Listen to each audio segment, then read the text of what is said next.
We're on section 10.3 about the binomial theorem, which probably doesn't mean much to us right now, but in a sec it will. Page 2.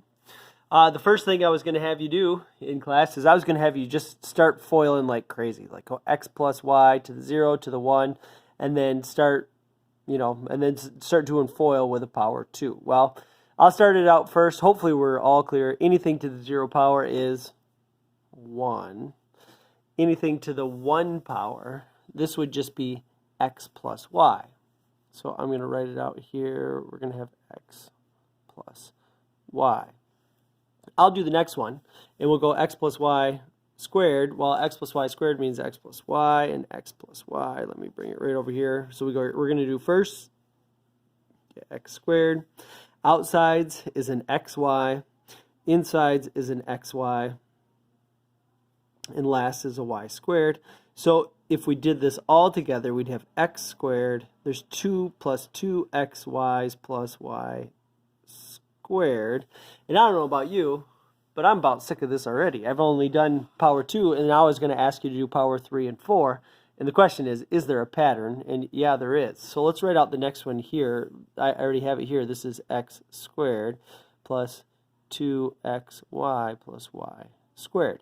Well, maybe you remember the pattern from the video I showed last week. If not, let's point it out here. It helps if you write in the coefficients. You see a 1 here. I'm going to box them up. Anytime I get a number, I'm going to write it. So you have a 1 there, and a 2 there, and a 1 there.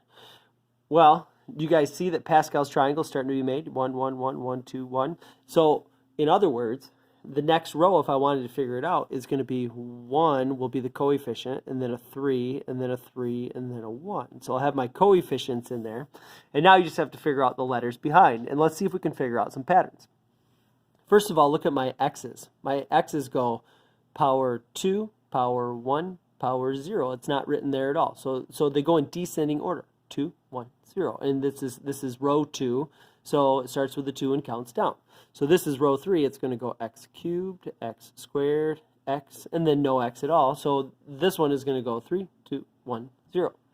If you look at the y's, what they do, they go 0, 1, 2. They're going in reverse order. So you can either start it with 0 and count up, or you can just start with 3 and count backwards. That's what I kind of do. I go y cubed, y squared, y, and no y's at all. Then we can put pluses in between. And it's not the quickest thing in the world, but it's a little bit faster than it was before. So at least you didn't have to do all this FOIL business, and you can kind of figure it out. So pause it 1 second and see if you can figure out row 4. Row 4 would go like this. 1. Pascal's triangle says that's a 4. Right there is a 6. Right there is a 4 and a 1. My x's are going to go in ascending order, or no, descending, sorry. So x to the 4th, x3, x squared, x, and no x at all. The y's are going to go in reverse. We have y to the 4th, y cubed, y squared, y, and no y's at all. Add them up. Hey, that was a little bit better. Not too bad. And if I'm looking at my exponents, look at the exponents, add up to 4. Here's a 3 and a 1. Those add up to 4. 2 and 2 adds up to 4. 1 and 3 adds up. Look at every group has exponents that add up to the row number. So a few conclusions. First of all, there's always going to be n plus 1 terms. So meaning row 0 has 1 term, row 1 has 2 terms, row 2 has 3 terms, and so on. The first term is always going to be x to the n. So x to the 4th power. The last term is always going to be y to the n. Y to the n. And then the coefficients for each one are your combinations of n. Your combinations of n. So this would be 4 choose 0, 4 choose 1, 4 choose 2, 4 choose 3, and 4 choose 4. Or you can just get them right out of Pascal's triangle. That works as well. All right, let's see if we can continue to use this for shortcuts. We'll try a couple. So first of all, well, let's just dive right into the examples. This just muddies the waters a little bit. So if you notice, here's what we notice. There's always 2 terms. You notice there's an x term and a y term. So right here, if you look in parentheses, this right here, whatever comes first is going to be term number 1. Whatever comes second is term number 2. So each group has, there's 3 things in the group. There's the combination, there's term 1, and there's term 2. Okay? The combination term 1 and term 2. So what we're going to do is the first thing we're going to do is let's write out all our combinations. So for 4, our combinations of 4 go like this. First it starts out with a 1, and then I'm going to copy them right off my triangle over here. It's going to go 1, 4, 6, 4, 1. And I'm going to space them out over the whole paper. 4, 6, 4, 1. Then I'm going to identify what term 1 is. Term 1 is 2x right here. So I'm going to put a 2x in parentheses by each one.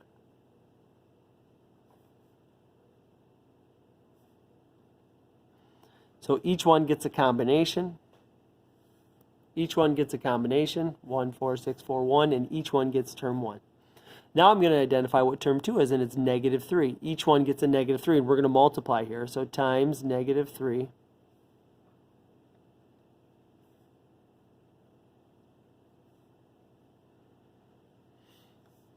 So like I said, each one gets a combination.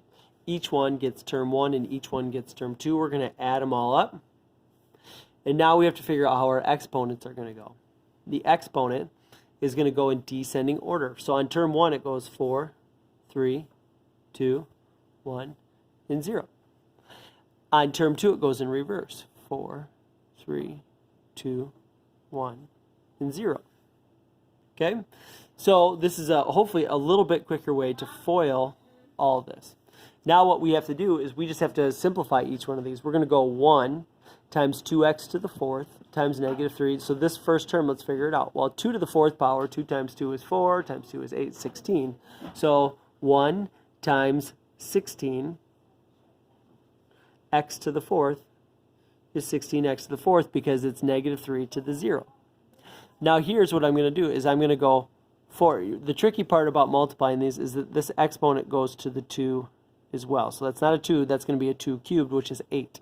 So this says 4 times 8 times negative 3. Well, it's okay to use this. We're going to go clear that out. We're going to go 4 times 8 times negative 3 and get negative 96. So I'm going to have negative 96, and this is going to be x cubed. Next one, this goes down here, so that 2 is squared, so it's a 4. This negative 3 is squared, so that's a 9. So it's going to go 6 times 4 times 9 and get 216. So we're going to go plus 216, and this is going to be x squared. This one is going to be 4.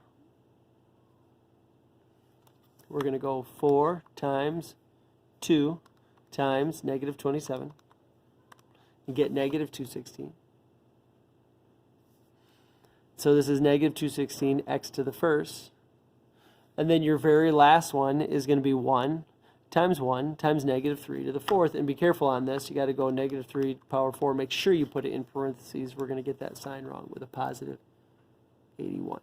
Okay? So there it is, foiled out. Now, is that the most fun thing you've ever did? No, but it's a little bit better than actually doing the whole FOIL process all out together. All right, let me try one more. Then we'll talk about some other applications of it. All right, so we got a power 3. When you have a power 3, that's how you know what combinations are going to be. You're going to use row 3. So I'm going to go on row 3 and use 1, 3, 3, 1. So they come right off Pascal's triangle. We'll look at this and go 1, 3, 3, and 1. Now let's identify the first term, which is x squared. So each one gets an x squared in parentheses.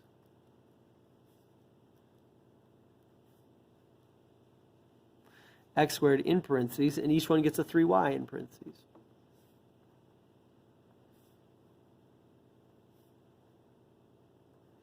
Okay, we're going to count down 3. We're going to go 3, 2, 1, 0, and in reverse 3, 2, 1, 0. Add them up. All right. Now, we just have to straighten this mess out. This one right here says 1. Ooh, powers of powers. That's going to be x power 6. So this says 1 times x to the 6, and anything to the 0 power is 1. I'm kind of out of space. I'm going to write it up here. So we have x to the 6th power. Okay, this one here says powers of powers. That's x to the 4th. this is going to be 3 and y. So we're going to go 3 times 3, which is 9, plus 9. And we're going to go x to the 4th, and we're going to go y to the 1st, plus. Here, this one is going to be 3 squared is 9. 3 times 9 is 27. Oops, I put down 2 pluses. 27. This is going to be x squared, and we're going to have y squared. Plus, here, this is going to be 1 times 1, 3 cubed is 27. 27 y cubed. And like I said, is it amazingly fast? Well, no, but it is faster than foiling it all out. All right, a couple applications. Let's say a coin's flipped 5 times. How many of the possible outcomes have at least 2 heads? Well, one way you could think of this is calling this as h plus t to the 5th power. Okay? H plus t to the 5th power. Well, if you do that, heads plus tails, those are your only 2 outcomes. So let's go over here, and let's go find what row 5 is going to be. It's going to be 1, 5, 10, 10, 5, 1. So we're going to have 1, 5, 10, 10, 5, and 1. Each one of these is going to get a possibility of having heads, so a head by each one.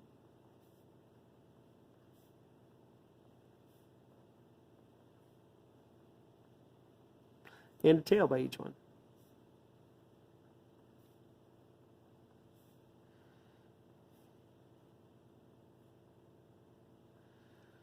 Heads is going to go in descending order from 5, 4, 3, 2, 1, and 0. This is going to go 5, 4, 3, 2, 1, and 0. Add them up. And now let's try to interpret what this means. Well, in this, if you flip a coin 5 times, there's one way that it's possible for you to get 5 heads and 0 tails. There's 5 ways where there could be 4 heads and 1 tail. There's 10 ways where there could be 3 heads and 2 tails, and so on. So how many of the possible outcomes have at least 2 heads? Well, let's look at it. This one has 5 heads. That's more. This one has 4, 3, and 2. Those are all the outcomes that have 2 or more. So there's 10, 26. Looks like there's 26 different ways. 26 of the outcomes have 2 heads or more. All right, the last thing you'll see is a way, how about if we're going to FOIL this out to a power 7, what would be the coefficient that contains x squared and y to the 5th? Well, the first thing we need is we need our powers of 7. We need row 7 of Pascal's triangle. So if you just look it up online, you can, or we can just kind of figure it out a little bit. Here's row 5. Row 5 is 1, 5, 10, 10, 5, 1. So row 6 would be 1, 6, 15, 20, 15, 6, and 1. So row 7 would be 1, 7, 21, 35, 35, 21, 7, and 1. Okay, so there's row 7. Now, if I FOILed this all out, here's what would happen. Each one of these would get a 3x, and they would get a 2y, but I don't want to do a power 7 one. This is going to take forever. So you see how this says x power 2? We know that the exponent on this first term is going to count down from 7. So this is going to be a power 7, and I can write them all out if you want, but this first term is going to go 3x power 7, 6, 5, 4, 3, and 2. So I know that there's going to be a 3x and there's going to be a squared here. Okay, so I just counted down from 7. 7, 7, 6, 5, 4, 3, and 2. Make sure I did it right. 7, 6, 5, 4, 3, 2. Yep. Now, the second term is a 2y. So this is the one that we're talking about. Now, notice that there's a power 5 on it. Now, you can either count down from the beginning, and this is going to go 0, 1, 2, 3, 4, and 5.